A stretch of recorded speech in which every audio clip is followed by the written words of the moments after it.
Hi everyone, welcome back to the channel. In this tutorial, I will show you how to cook the Mellow Black Tea in Heartopia. So to cook or to make this Mellow Black Tea is super simple.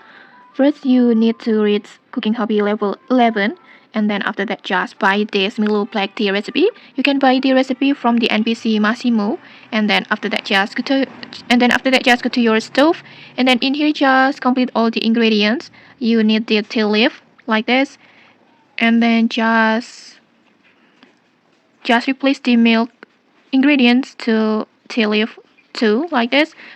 So this recipe just need 4 tea leaf, and then after that just simply tap on start cooking like this.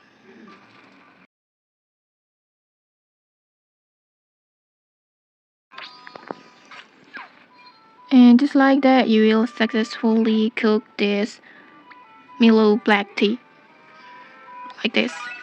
And okay, that's it. If you found this helpful, don't forget to like, comment, and subscribe for more tutorials. Thanks for watching, and see you!